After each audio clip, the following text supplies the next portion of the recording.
안녕하세요. 저는 올해로 결혼한 지 2년 된 가정주부입니다.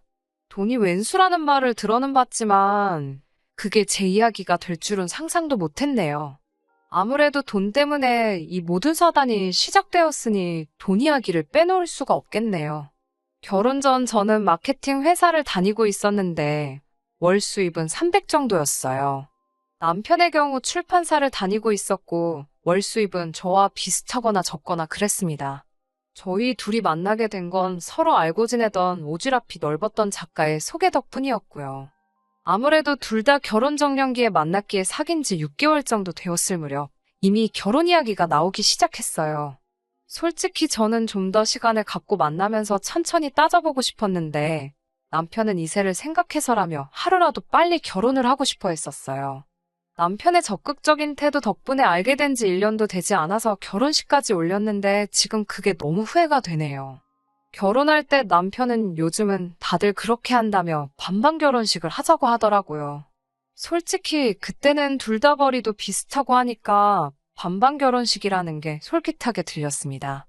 그래서 저도 좋다고 했고요. 딱 하나 반반 할 수 없었던 게 바로 집이었습니다.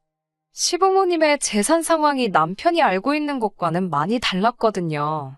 이미 빚도 많이 있으셨고 체납된 세금도 있으셔서 남편에게 어떤 도움도 주실 수 없는 상황이었습니다. 반면에 저희 친정에서는 하나뿐인 딸 결혼할 때를 위해서라며 오랫동안 들어놓으신 적금도 있었고 이미 노후도 준비되신 상황이라 제가 부탁만 하면 더 큰 도움도 주실 수 있는 상황이었어요.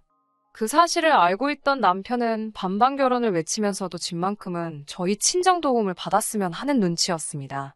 사실 저도 주변 사람들 눈도 신경 쓰이고 해서 집만큼은 그래도 어느 정도 번듯한 곳으로 가고 싶더라고요.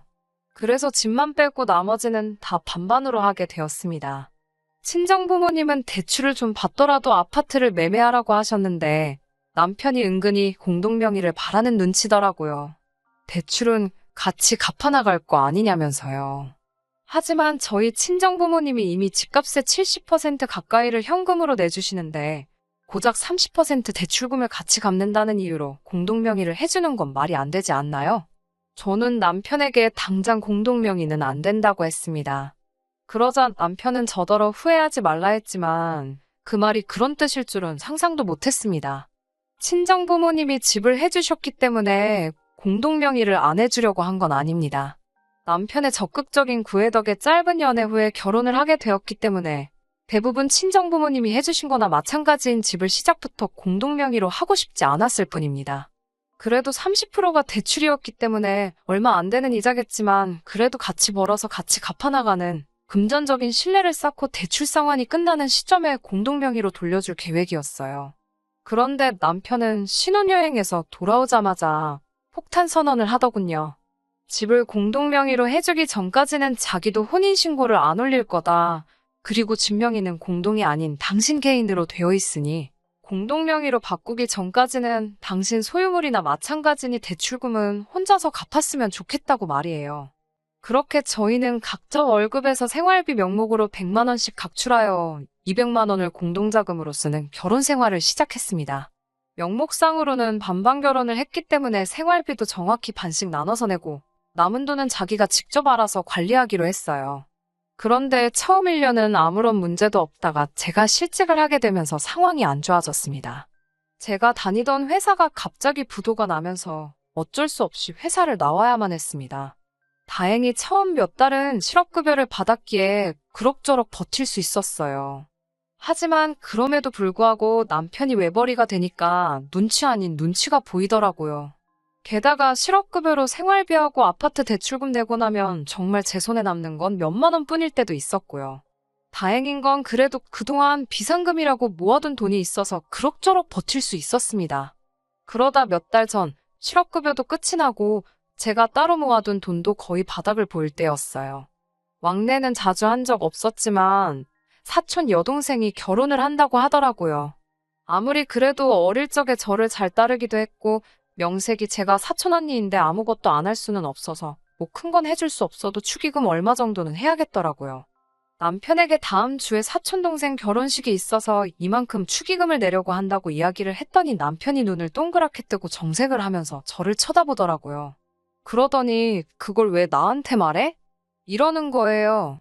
그걸 왜 우리 생활비에서 내야 하냐고요. 그래서 제가 이것도 경조사비에 포함 아니냐니까. 자기는 그 동생을 본 적도 없는데 나 혼자 번 돈을 왜 축의금으로 써야 하냐더군요.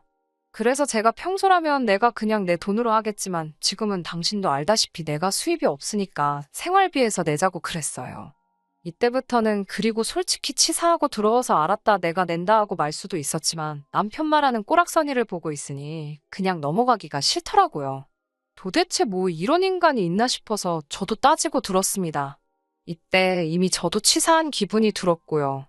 솔직히 실직 전에는 저희 가족이나 제 지인들의 경조사가 있으면 당연히 전부 제가 부담했었고 심지어 시부모님 용돈도 남편이 너무 야박하게 드리면 제가 조금씩 더 얹어서 드린 적도 있었습니다.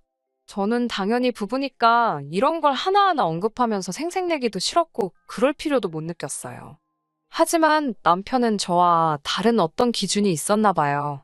결국 남편은 축의금을 주는 대신 저에게 차용증을 쓰라고 하더라고요. 나중에 직장이 생기면 그만큼 다시 생활비 통장에 채워넣겠다고 약속을 하라는 거예요. 그래서 실제로 차용증을 쓰고 오기로 생활비에서 돈을 빼서 축의금으로 냈습니다. 솔직히 남편이랑 저랑 결혼식에 가서 먹은 밥값이 그만큼은 나왔을 거예요. 결혼식이 끝날 때까지 아무 일 없다는 듯 뷔페를 몇 접시고 퍼다 먹는 남편을 보는데 꼴도 보기 싫고 오만정이 다 떨어지더라고요. 남편은 이죽대면서 너는 이제 돈이 얼마나 없길래 축의금도 차용증까지 써서 내냐고. 이제 조금 있으면 집도 팔아야겠다. 하면서 저를 비웃더라고요. 이제라도 공동명의 해주면 자기가 대출금 정도는 같이 내주겠다고 킬킬대면서요. 사실 실직 이후로 저도 자존감이 많이 낮아져 있는 상태였고 남편은 농담이라고는 했지만 번번이 저를 보면서 누구는 좋겠네. 일 안 하고 놀고 먹어도 나라에서 돈 나오고 남편이 돈 벌어오고 얼마나 행복할까? 라면서 빈정거린 적이 한두 번이 아니거든요. 그럴 때마다 진짜 짜증나고 스트레스도 많이 받아서 제가 왜 말을 그렇게 하냐고 따지면 농담인데 왜 그렇게 예민하게 받아들이냐고 역으로 받아쳐왔어요.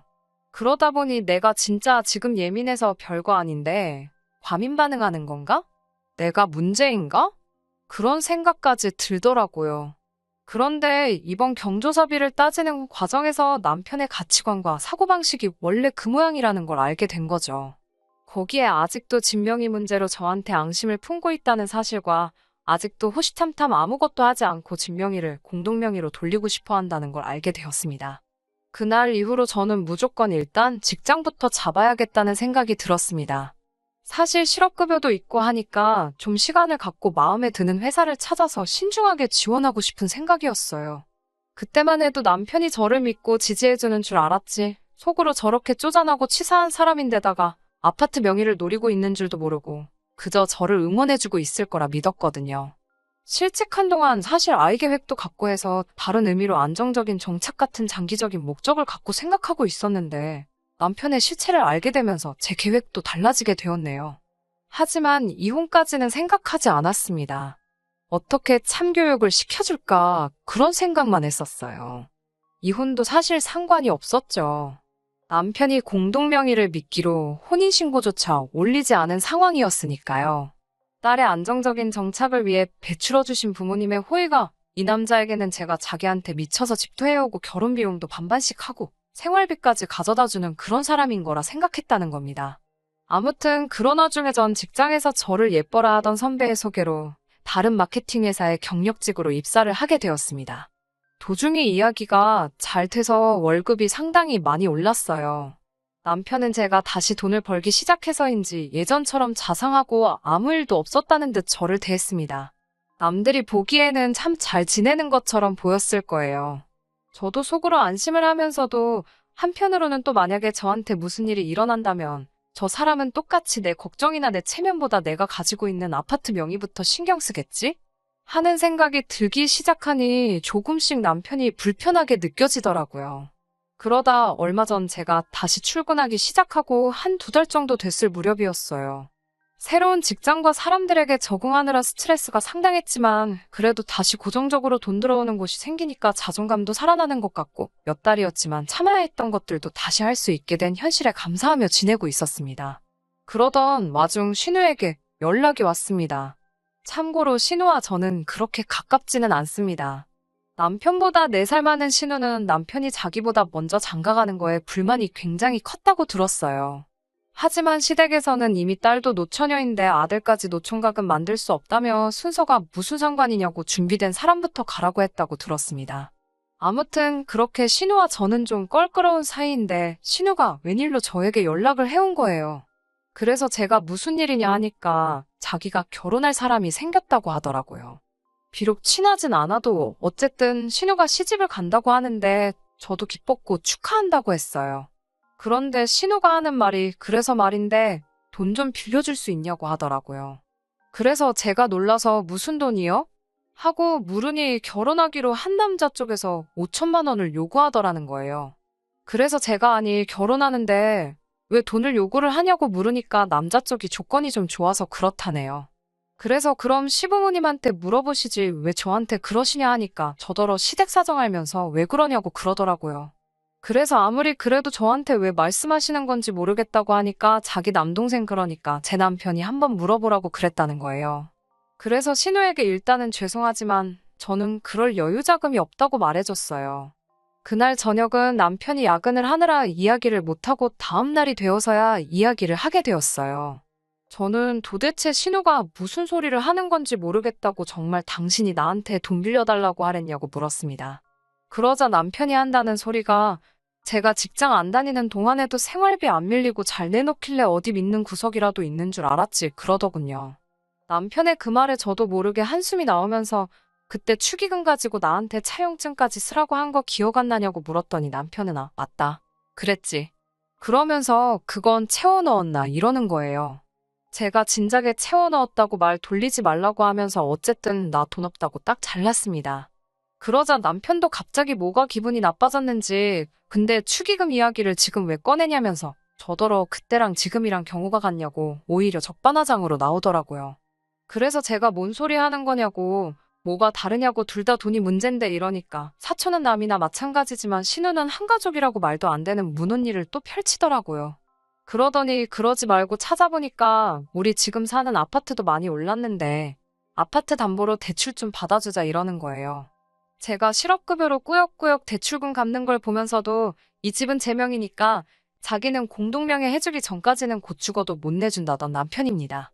그런 인간이 제 아파트로 자기 누나 결혼자금을 만들어주자는데 화가 나다 못해 실소가 새어나오더라고요.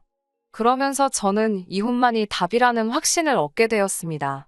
남편은 저를 사랑해서 결혼한 게 아니라 남들 눈이 있으니 결혼은 해야겠는데 기왕 할 결혼이면 안정적으로 돈을 낼 수 있는 여자랑 해야겠다 싶어서 저랑 결혼했다는 사실을요. 하지만 남자 잘못 만나서 인생 망한 여자는 있어도 혼자 살아서 망한 여자는 없다는 누군가의 말처럼 제가 남편 말대로 안정적으로 돈도 낼 수 있고 집값까지 올랐는데 뭐하러 굳이 남편이랑 사나 싶더라고요.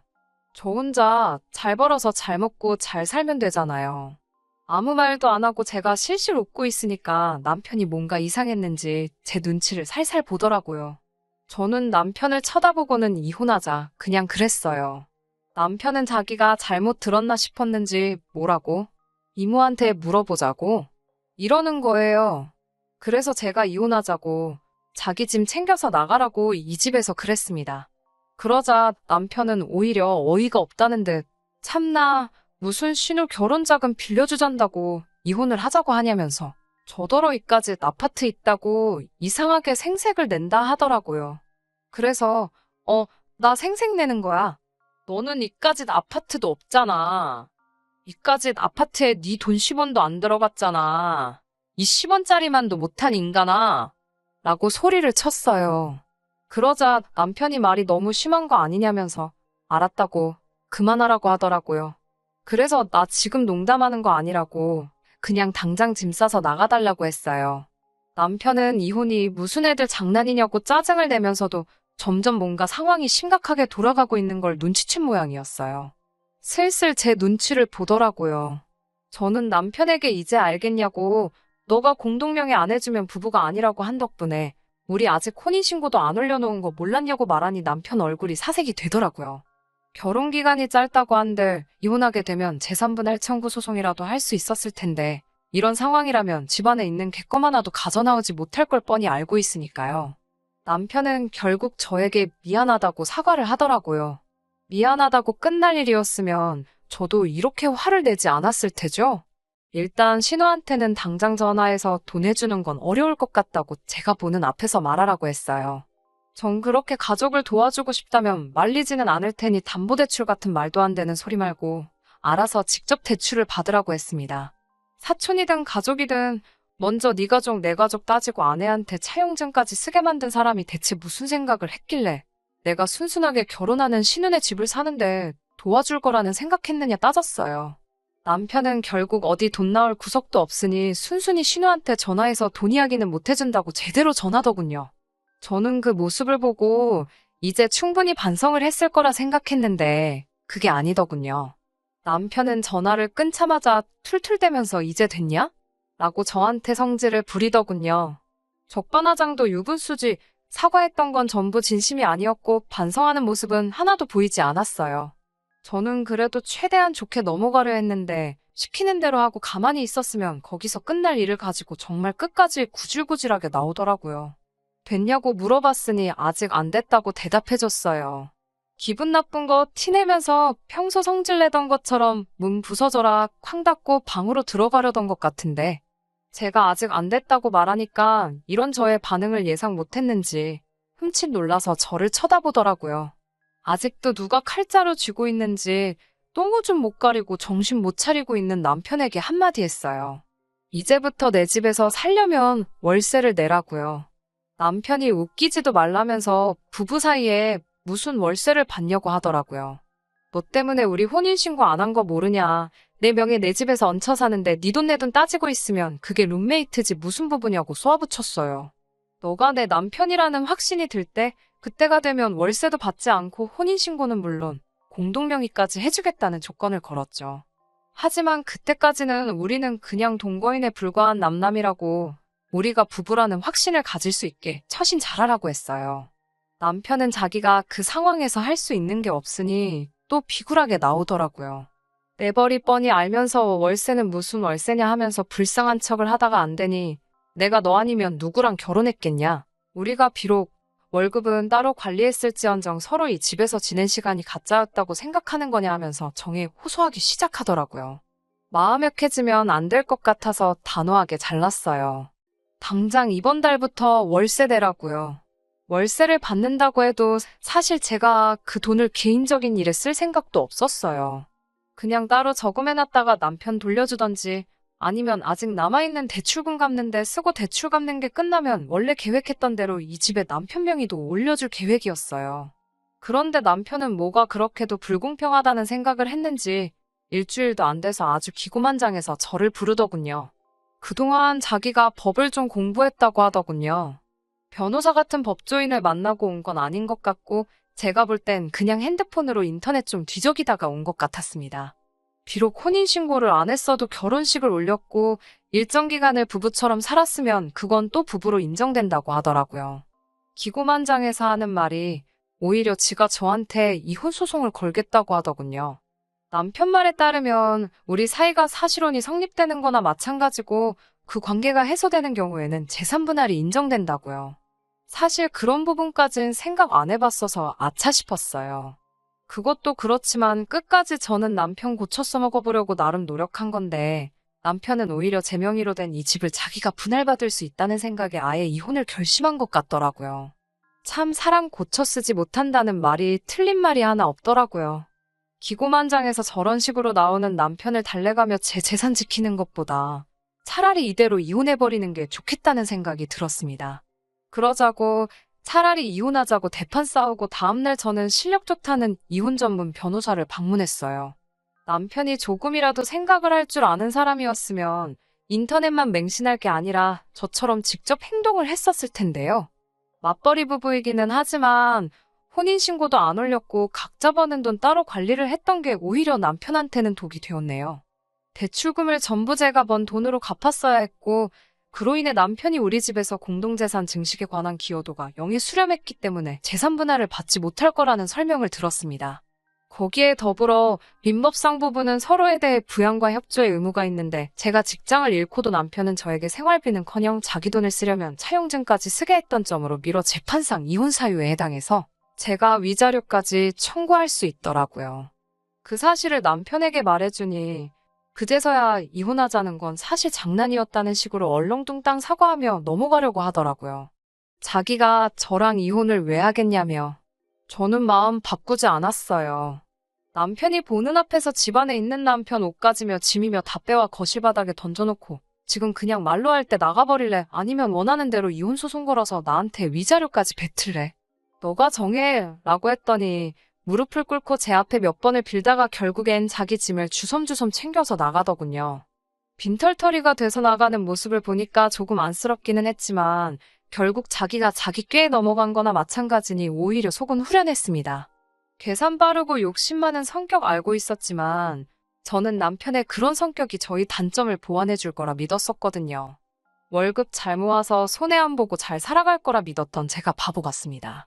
그래도 마지막 가는 길에는 크게 한 방 먹여줬으니 내쫓기는 그 모습 타산지석으로 삼아서 저도 적당히 욕심부리며 살아가려고 해요.